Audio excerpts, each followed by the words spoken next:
Muy buenas a todos, nuevamente aquí con ustedes Keter Ramírez y hoy quiero hablar sobre un tema al cual quiero titular todo me es lícito pero no todo me conviene. ¿Sí? Quiero hablar sobre ese tema porque es un tema que tampoco es muy entendido entre los cristianos y quiero hablarlo bajo la lupa de la sana doctrina. Entonces, ¿cuál es la sana doctrina? Primeramente, Marcos 1:15, estar cambiando la disposición mental y confiando en el buen mensaje. Los que siguen y cumplen estas dos demandas, los que creen en estas dos demandas y las entienden, están dentro de la sana doctrina. Cambiar la disposición mental, o sea, reconocerte como un pecador, una persona que moralmente está incapacitada, está anulada, está rebajada, si la comparas con la moralidad de Dios. O sea, reconocerme como el pecador que soy, que voy a pecar siempre y que nunca voy a dejar de pecar hasta el día que me muera, hasta el día que cambie este cuerpo de carne en un cuerpo espiritual. Mientras este cuerpo de carne esté vigente, yo voy a seguir siendo un pecador. Ese cambio de disposición mental, el reconocerme como un pecador y un pecador condenado por el decreto bíblico de Ezequiel 18:4 que dice, el alma que pecare, esa morirá. Cuando tú reconoces esta condición de pecador en ti, de pecador condenado, ese es el cambio de disposición mental, la primera demanda de Marcos 1:15, la primera demanda de la boca del Señor para ser salvos, y la segunda, estar confiando en el buen mensaje o creer el evangelio, como prefieras decirle. Y creer el evangelio, el hecho de que Cristo Jesús vino al mundo en carne, el Hijo de Dios, que es Dios mismo encarnado, vino a cumplir con la ley, a vivir una vida santa y perfecta y posteriormente a morir en nuestro lugar por nuestros pecados. ¿Qué quiere decir por nuestros pecados? Que si murió por nuestros pecados, ya nosotros no tenemos que morir por ningún pecado que cometamos o que hayamos cometido. Entonces, eso se relaciona mucho con esto de todo me es lícito, pero no todo me conviene. Ahora, ¿de dónde viene la palabra lícito? La palabra lícito viene de ley, de legalidad. Un lícito es algo que está permitido según la ley. Un ilícito es algo que no está permitido según la ley. Entonces, cuando Pablo dice en 1 de Corintios capítulo 10, que todo me... Ya vamos a leer completo, sí. Porque no quiero, hermanos, que ignoréis que nuestros padres todos estuvieron bajo la nube y todos pasaron el mar. Aquí está hablando él de sus padres, ¿por qué? Porque él era judío, está hablando de Israel en la época de Moisés.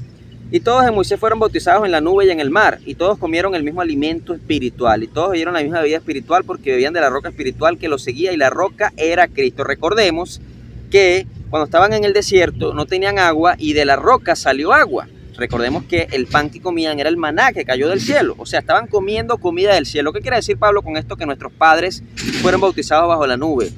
Bueno, quiere decir, hablando de todos estos temas, que ellos descienden de gente que comió comida celestial y a gente a la que Dios mismo les dio agua de la roca. Y dice que la roca era Cristo.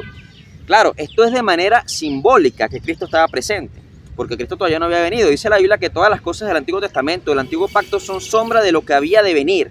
¿Qué quiere decir eso? Incluso el sábado, el Shabbat, es una sombra de lo que había de venir, porque el Shabbat significa el reposo, es el día de reposo, pero sabemos que hoy día nuestro reposo es Jesucristo.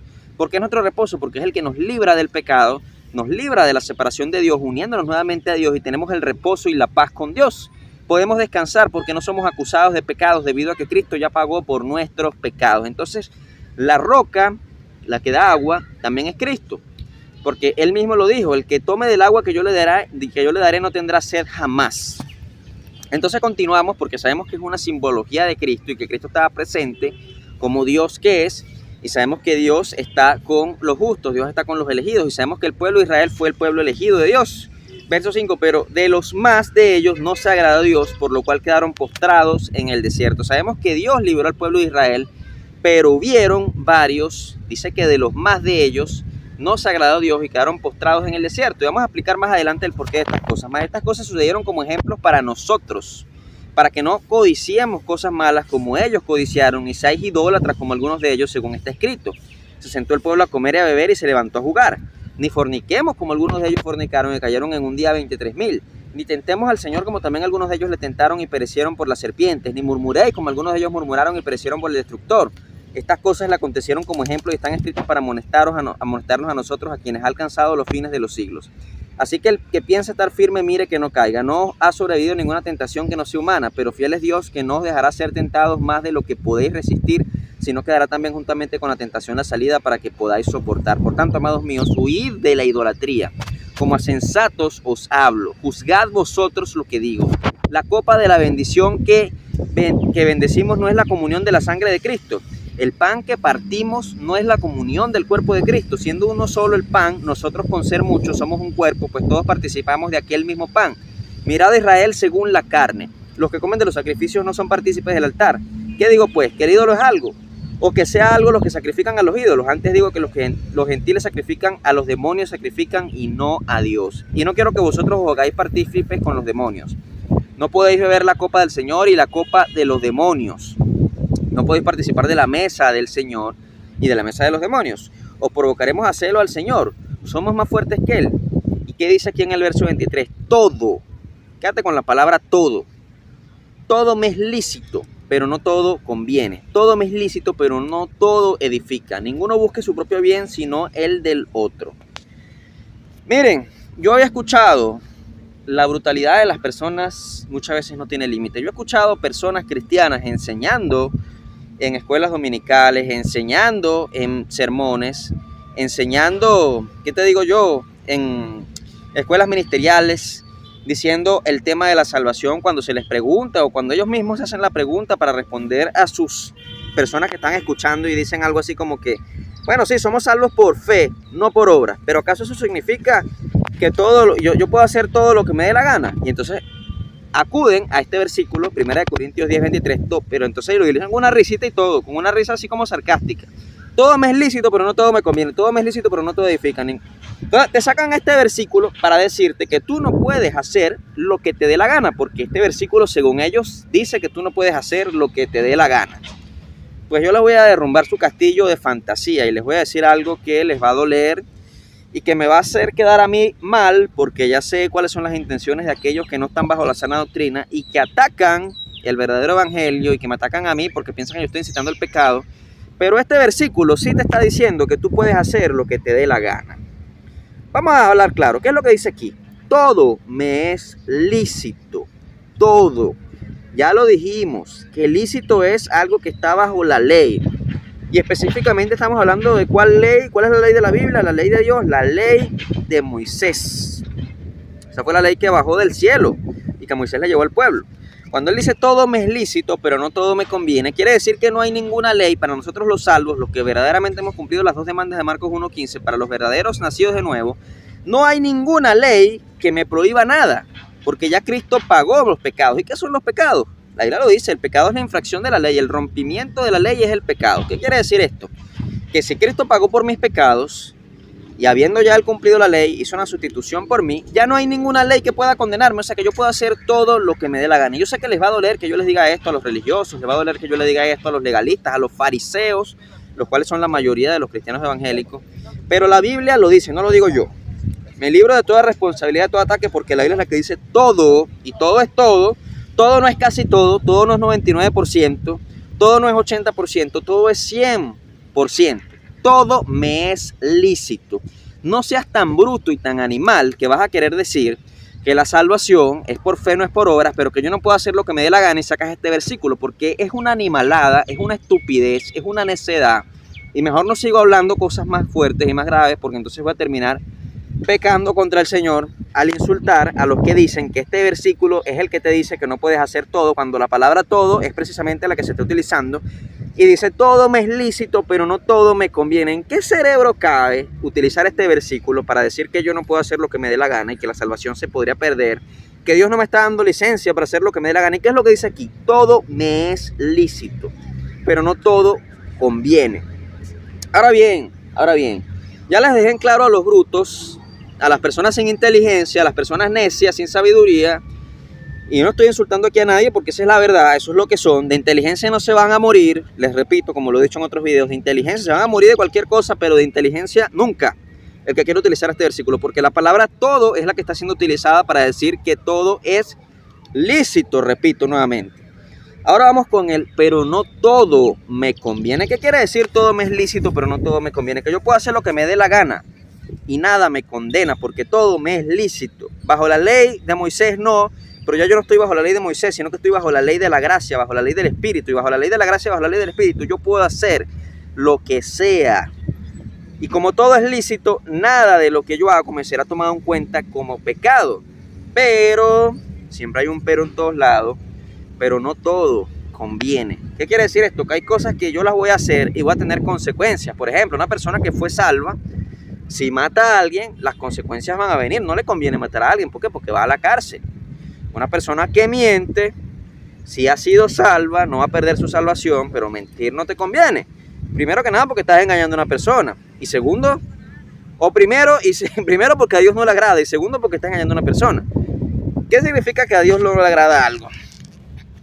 ¿Acaso significa que Dios se va a quedar cruzado de brazos cuando tú peques? No, Dios no se va a quedar cruzado de brazos cuando tú peques. Dios va a traer su disciplina, Dios va a traer su látigo, Dios va a traer su castigo. Por eso es que no todo conviene. Si empiezas a pecar y hacer esto y hacer lo otro, sabiendo que son cosas que a Dios no le agradan, porque la ley está para mostrarnos qué es pecado y qué no es pecado, y si tú empiezas a hacer lo que tú sabes que es pecado, estás haciendo algo que no te conviene, porque con Dios nadie, absolutamente nadie, puede jugar la pelota. Y eso que Dios es un Dios misericordioso, un Dios paciente, un Dios que perdona, que renueva sus misericordias cada mañana. Pero a Dios nadie, absolutamente nadie, lo puede agarrar de tonto. ¿Qué quiere decir esto? Que si tú empiezas a hacer lo que te es lícito, pero que no te conviene, Dios te va a traer un castigo terrenal tan grande que te vas a arrepentir, y ahí sí puedes utilizar la palabra arrepentimiento como lo utilizan los evangélicos, que ya no pecar. Te vas a arrepentir de lo que estás haciendo, te vas a arrepentir de querer jugar la pelota con Dios, porque con Dios nadie juega la pelota, amigo. Y esto no significa que Dios te va a mandar para el infierno si has sido salvo, si has cumplido las 2 demandas de Marcos 1:15, pero Dios al hijo que ama castiga, azota y disciplina a todo aquel que recibe por hijo. Entonces no te conviene provocar a Dios, no te conviene hacer lo que sabes que no es lícito. Entonces todo me es lícito, pero no todo edifica. También hay cosas que no son pecado, pero no edifican. Por ahí estaba viendo un video sobre un supuesto pastor. Saben que yo no creo en los pastores, pero un video sobre... El pastor hace una pregunta que me dio hasta risa. Estaba hablando del tema de la serie de Netflix del juego del calamar. Y él hace la pregunta: ¿puede un cristiano ver el juego del calamar? A mí ese tipo de preguntas realmente me dan risa, porque yo sé bajo el sentido en que lo preguntan bajo el sentido que sí es pecado ver una serie como puede ser cualquier otra, pero en ese caso están hablando del juego del calamar. Y sabemos de qué trata el juego del calamar. El juego del calamar es una serie que trata sobre unas personas que están jugando un juego para ganarse unos millones, pero en ese juego pueden perder la vida porque son juegos mortales. Sin embargo, los que ganen se va a ganar una cantidad de millones y generalmente buscan a personas que están endeudadas y tal. Es un juego que supuestamente la serie lo basa en Corea del Sur. Pero a mí me da risa porque lo pregunta este supuesto pastor como si fuese o no pecado. Y yo te voy a decir una cosa. Yo en lo personal no pienso que sea pecado ver una serie como el juego del calamar, ¿sí? Pero yo sí te digo que ver una serie como esa no te edifica. Es como la pregunta típica que hacen en las congregaciones evangélicas: ¿es pecado escuchar música secular o música mundana, como la llaman? Mira, eso depende de muchas cosas, porque si tú te vas a poner a escuchar un track, por ejemplo, donde están hablando de puras cosas de fornicación, de lujuria, de moralidad sexual, y tú te estás deleitando con eso que estás escuchando, obviamente hay pecado, pero hay pecado en tu corazón, no hay un pecado en el acto mientras tú no estés realizando ese acto. Sin embargo, del corazón nacen todas esas cosas malas que te llevan a los actos pecaminosos. Y así no te lleven a eso, así te aguantes de hacer, así te contengas de hacer esas cosas, ya el pecado está en tu corazón. Es igual que ver el juego del calamar, no es pecado, pero si tú te empiezas a disfrutar ver las muertes que hay en el juego del calamar, entonces hay pecado en tu corazón porque estás disfrutando un homicidio. Por eso es que yo les digo a todos que la metanoia, el cambio de disposición mental, consta de reconocer que siempre vamos a pecar, porque siempre en algún momento vamos a pecar. Así seas una persona que se contenga mucho, que tenga mucho dominio propio, autocontrol en tu corazón, en tu mente, vas a terminar pecando de alguna manera, así sea viendo una película. Entonces a mí me da risa eso, pero sí te puedo decir que hay cosas que, aunque no son pecado, no edifican. ¿Por qué no edifican? Porque son cosas que te llevan al pecado. Ver ciertas películas seculares, escuchar ciertas canciones seculares, hacer ciertas diversiones seculares. Mira, como por ejemplo la gente que se pone a bailar música secular, se ponen a bailar salsa. La persona para bailar tiene que sentir el ritmo de la música, tiene que sentir el sabor de la melodía. Y si te pones a bailar, por ejemplo, una salsa erótica, empiezas a sentir esas emociones que el cantante que está pronunciando la canción ha soltado en la misma canción. Entonces, si es una salsa erótica, por ejemplo, te pones a bailar eso y empiezas a tener en tu corazón y en tu mente esas cosas carnales. Entonces sí hay pecado en tu corazón o te puede llevar más tarde a un pecado en la acción. Entonces son cosas que no te edifican. Sí, hay las cosas seculares, las cosas del mundo no edifican. Hay cosas del mundo que son pecado y cosas del mundo que no son pecado. Pero lo que te puedo decir es que aquellas cosas que no son pecado generalmente, normalmente no edifican. Por eso es que dice aquí, todo me es lícito, pero no todo edifica. En un contexto judicial, que es el contexto que a los cristianos verdaderamente salvos nos compete, todo nos es lícito, es lo que Pablo quiere decir. ¿Por qué? Porque ya no hay ningún pecado que nos pueda acusar, porque ya Cristo murió por nuestros pecados. Entonces no hay ningún pecado que podamos cometer que nos pueda condenar. Bajo ese contexto únicamente judicial, todo me es lícito, pero bajo un contexto de la práctica, sí cometo pecados y Dios me puede disciplinar si soy un verdaderamente salvado. Y también puedo hacer cosas que pueden traer consecuencias, por ejemplo, mentir, robar, matar. Hacer ese tipo de cosas también, no solamente a veces es la disciplina de Dios, sino que esas cosas traen consecuencias a la vida de una persona, consecuencias negativas, obviamente. Bueno, 1 Corintios 6.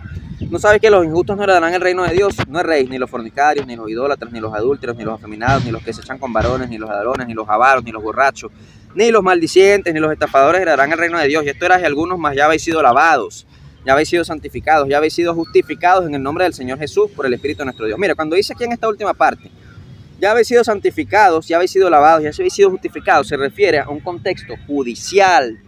Judicial en tu alma. Tu alma es la que ya ha sido lavada, santificada, justificada, pero tu cuerpo no. Tu cuerpo sigue conteniendo el mismo pecado. ¿Qué quiere decir esto? Que en la práctica vas a seguir cometiendo todos esos pecados. Bueno, no va a ser igual que antes, porque si tú has nacido de nuevo, ya tú en tu alma aborreces el pecado, y si tú eres un cristiano que ora, que lee la Biblia, que ayuna, que pide misericordia, esos pecados que están en ti se van a disminuir, porque tu espíritu, que es nacido de nuevo, va a luchar contra esa naturaleza carnal y te va a incitar a hacer el bien. Pero en algún momento vas a seguir pecando, porque tu cuerpo no ha sido ni lavado, ni santificado, ni justificado. Quien fue lavada, justificada y santificada fue tu alma. Entonces tú vas a seguir pecando. Así que esto se refiere a un contexto judicial. En la práctica sigue siendo el mismo pecador, solo que hay ciertos cambios porque tienes un espíritu nuevo y tienes amor a Dios que te hace buscar la santidad. Entonces, todas las cosas me son lícitas, verso 12, mas no todas convienen. Todas las cosas me son lícitas, mas yo no me dejaré dominar de ninguna. ¿Qué quiere decir? Que todas las cosas me son lícitas, mas yo no me dejaré dominar por ninguna. Que las cosas de pecado sigan en mí.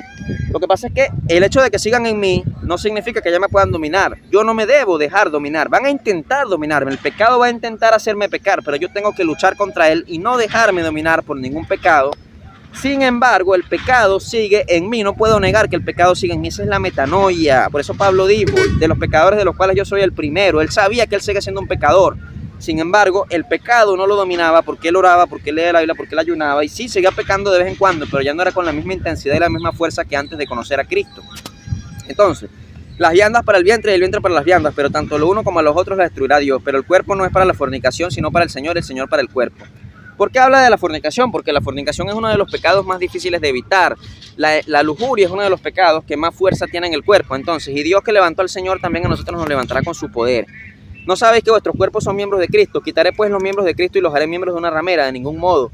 ¿O no sabéis que el que se une con una ramera es un cuerpo con ella? Porque dice, los dos serán una sola carne. Pero el que se une al Señor, un espíritu es con el Señor. Huid de la fornicación. Cualquier otro pecado que el hombre cometa está fuera del cuerpo, mas el que fornica contra su propio cuerpo peca. ¿O ignoráis que vuestros cuerpos es el templo del Espíritu Santo, el cual está en vosotros, el cual tenéis de Dios y que no sois vuestros, porque habéis sido comprados por precio? Glorificad pues a Dios en vuestro cuerpo y en vuestro espíritu, los cuales son de Dios. Entonces tenemos que cuidarnos. Obviamente él utiliza la fornicación y la lujuria como uno de los pecados a ejemplo para exhortar de que no se cometan, porque sabe que es uno de los pecados más difíciles de controlar, es uno de los pecados más fuertes de controlar. Y si leemos la palabra, si oramos, si ayunamos, vamos a tener una fuerza espiritual para poder contenernos de caer en esas inmoralidades sexuales. Dominio propio es eso. Lucas 15, del 11 al 32. Vamos a leer esta parábola del hijo pródigo, porque aquí vamos a hablar de las consecuencias de por qué todo me es lícito, pero no todo me conviene. Aquí estamos hablando de una parábola sobre un padre y un hijo. Quiere decir que hay paternidad, hay como eso que no se puede renunciar. Un padre no puede renunciar a su hijo, ni un hijo puede renunciar a su padre. Puede ser que se odien, puede ser que se alejen, pero nunca va a dejar de ser el padre de ese hijo, ni ese hijo de ese padre. Entonces vamos a ver, Lucas 15, del 11 al 32. También dijo, un hombre tenía 2 hijos, y el menor de ellos dijo a su padre, Padre, dame la parte de los bienes que me corresponde, y le repartió los bienes. No muchos días después, juntándolo todo, el hijo menor se fue lejos a una provincia apartada y ahí desperdició sus bienes viviendo perdidamente. Cuando todo lo hubo malgastado, vino una gran hambre en aquella provincia y comenzó a faltarle. Y fue y se arrimó a uno de los ciudadanos de aquella tierra, el cual le envió a su hacienda para que apacentase cerdos. Y deseaba llenar su vientre de las algarrobas que comían los cerdos, pero nadie le daba. Volviendo en sí dijo: ¿cuántos jornaleros en casa de mi padre tienen abundancia de pan y yo aquí perezco de hambre? Me levantaré e iré a mi padre y le diré: Padre, he pecado contra el cielo y contra ti. Ya no soy digno de ser llamado tu hijo, hazme como uno de tus jornaleros. Y levantándose vino a su padre, y aún estando lejos, lo vio su padre y fue movido a misericordia, y corrió y se echó sobre su cuello y le besó. Y el hijo le dijo: Padre, he pecado contra el cielo y contra ti, ya no soy digno de ser llamado tu hijo. Pero el padre dijo a su siervo: sacad el mejor vestido y vestidle y poner un anillo en su mano y calzado en sus pies, y traed el becerro gordo y matadlo, y comamos y hagamos fiesta, porque este es mi hijo, muerto era y ha revivido, se había perdido y es hallado. Y comenzaron a regocijarse. Vamos a dejarlo hasta aquí. Hay muchas cosas que analizar. En primer lugar, el hijo nunca deja de ser hijo de su padre si lo haya traicionado, porque eso fue prácticamente una traición. Padre, dame los bienes que me corresponden. O sea, tú le estás pidiendo los bienes a tu padre antes de que tu padre muera. ¿Qué es lo que le estás queriendo decir a tu padre con eso? Que para ti tu padre está muerto. Entonces tú no amas a tu padre. ¿Qué dice uno de los mandamientos? Honrarás a padre y madre. ¿Qué dice otro mandamiento de la ley? Amarás a tu prójimo como a ti mismo. ¿Quién es más prójimo para ti que tu padre? Y sabemos que este es un padre bueno, este es un padre que amaba a su hijo, porque la manera en que lo recibió cuando regresó nos dice que no era un mal padre, porque un mal padre no amaría tanto a su hijo como para perdonarlo así de sencillo y mandar a hacer todo lo que hizo cuando regresó, ponerle vestido, el anillo, etc. Entonces sabemos que este era un hijo malo y malagradecido, que se apartó y se fue y prácticamente le dijo: Padre, tú para mí estás muerto. Entonces se fue, se apartó. Eso es un pecado, ya hemos hablado de las razones. No honró padre y madre y no amó a su prójimo. Entonces pecó. Aparte de eso, se llevó todo el dinero para pecar. Vivió una vida desenfrenada y perdida, con rameras, con prostitutas, con licor, etcétera, lo que sea que hayan sido las diversiones pecaminosas de la época. Y entonces, ¿qué ocurrió? Comenzó a faltarle y hubo un gran hambre en aquella provincia. Sí, tú dirás, está salado, qué mala suerte tuvo. Cayó el gran hambre en aquella provincia justamente cuando le faltó. Pues sí, son las consecuencias. Por eso dice la Biblia: todo me es lícito, pero no todo conviene. Todo me es lícito, pero no todo edifica. ¿Qué quiere decir esto que no todo conviene? Que el pecado trae consecuencias. ¿Y qué pasa cuando te separas de la protección de Dios? Que esas consecuencias te alcanzan, que los males, porque esa gran hambre hubiera venido a la provincia que sea y él hubiera estado con su padre y no le hubiera faltado nada y hubiera seguido tranquilo. Sin embargo, él se separó de su padre, tal como puede ser una persona que ha sido verdaderamente salva y empieza a pecar y hacer lo que le dé la gana, y se aparta de la oración, se aparta de la palabra, se aparta del ayuno, se aparta de la comunión con Dios, se aparta del orar por misericordia y empieza a hacer lo que le da la gana, siendo salva, sabiendo que no va a morir su alma por el pecado, ya que creyó las dos demandas de Marcos 1:15, cambió la disposición mental, o sea, se reconoció como pecador y creyó el evangelio, que Cristo murió por todos los pecados pasados, presentes y futuros, pero se apartó y empezó a hacer lo que le dé la gana, empezó a vivir una vida desenfrenada. Cuando vienen las consecuencias del pecado, cuando el diablo empieza a atacar a ese cristiano, porque sabemos que el diablo odia a todos los cristianos, entonces está lejos de la protección de Dios, porque se ha apartado de la oración, se ha apartado de la comunión con Dios, y su espíritu ha decaído, y es muy difícil recuperar de un momento para otro esa comunión, esa fortaleza espiritual, esa conexión con Dios, aunque sabemos que Dios habita dentro de los cristianos y nunca los abandona, y la promesa es: yo estaré con ustedes todos los días hasta el fin del mundo, pero su comunión, que está decaída, hace que su fe sea débil, y entonces empiezan las consecuencias para ese verdadero salvo, para ese verdadero nacido nuevo sobre su vida, las consecuencias del pecado. Entonces es una oportunidad para volver al Padre, y eso se los digo a los cristianos que son salvos pero están en pecado y están haciendo lo que les dé la gana y están viviendo en la carne, no según la vida espiritual de Cristo. La solución está en el verso 21, y el hijo le dijo: Padre, he pecado contra el cielo y contra ti. Volver a reconocerte como pecador, volver a pedir perdón. Ya no soy digno de ser llamado tu hijo. Pero el padre dijo a su siervo: sacad el mejor vestido y vestirle, poner un anillo en su mano, calzado en sus pies, y traed el becerro gordo y matadlo, y comamos y hagamos fiesta. Cuando tú regresas con arrepentimiento, porque no es el arrepentimiento que mencionamos para salvación, porque se supone que este es un mensaje para personas que ya son salvas. Si ya tú fuiste salvo, ya tú cumpliste con la metanoia, ahora sí te sirve, y te sirve de mucho, el arrepentimiento. ¿Y cuál es el arrepentimiento? El arrepentimiento de pecados, el proponerte no pecar más, aunque sabes que en algún momento vas a pecar, pero luchar con todas tus fuerzas en contra del pecado y proponerte alejarte de aquellas cosas que te hacen caer en pecado y renovar tu vida. Si tú haces eso y vuelves a Dios y vuelves a la comunión con Dios, la recompensa de hacer eso y de acercarte a Dios está aquí. Sí. Sacad el mejor vestido y vestirle, poner un anillo en su mano y calzado en sus pies, y traed el becerro gordo y matadlo, y comamos y hagamos fiesta. ¿Qué representa todo esto? La bendición de Dios. Porque sí, Dios trae bendición. Abraham vivió una vida de bendición. Isaac vivió una vida en bendición, aunque tuvo sus luchas. Jacob también vivió una vida en bendición. Todos aquellos que reconocen su condición, que se proponen dejar el pecado lo más que puedan y vuelven al Padre, el Padre puede traer su bendición y su protección nuevamente sobre la vida de esa persona. Entonces, eso es lo que tiene que procurar una persona, porque nunca vas a dejar de ser hijo si has cumplido las dos demandas de Marcos 1.15. Nunca vas a dejar de ser salvo si has cumplido las dos demandas de Marcos 1.15. Pero el castigo y la disciplina de Dios, y a veces ni siquiera la disciplina de Dios, a veces la consecuencia de tu pecado te puede atrapar, te puede arropar, y vas a necesitar volver nuevamente a Dios, porque nadie juega la pelota con Dios, nadie agarra a Dios de tonto. Y eso es lo que yo he enseñado en todos estos videos, aunque a mí me dicen que yo estoy incitando a la gente a pecar, porque yo les digo que ningún pecado los puede condenar y que tienen que creer el evangelio verdadero, que son las dos demandas de Marcos 1.15. Pues no. Una vez que eres salvo, ya no puedes hacer lo que te dé la gana, porque la disciplina de Dios sí existe y sí ataca y sí es fuerte, y las consecuencias de los pecados también. Pero yo no puedo hablar a una persona que no es salva de que deje el pecado, porque esa no es la manera de ser salvo. La manera de ser salvo es reconocerte como un pecador y creer el evangelio, que Cristo murió por los pecados pasados, presentes y futuros. Si yo estoy trabajando una obra evangelística, yo no puedo hablar a la gente para que se arrepienta de los pecados, pero si estoy trabajando con personas que ya son salvas, sí les puedo decir y les puedo exhortar: deja el pecado. Deja el pecado. Vamos a ver qué dice en el verso 25. Y su hijo mayor estaba en el campo, y cuando vino y llegó cerca de la casa, oyó la música y las danzas, y llamando a uno de los criados le preguntó qué era aquello.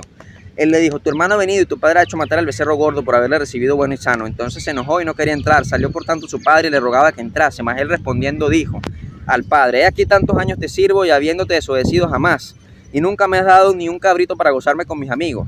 Pero cuando vino tu hijo que ha consumido tus bienes con rameras, has hecho matar para él el becerro gordo. Él entonces le dijo: hijo, tú siempre estás conmigo y todas mis cosas son tuyas, mas era necesario hacer fiesta y regocijarnos, porque tu hermano era muerto y ha revivido, se había perdido y es hallado.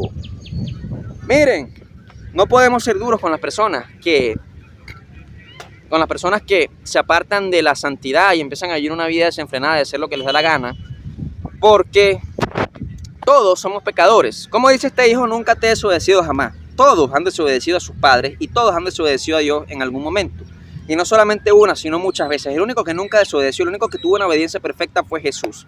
Todos los demás hemos desobedecido.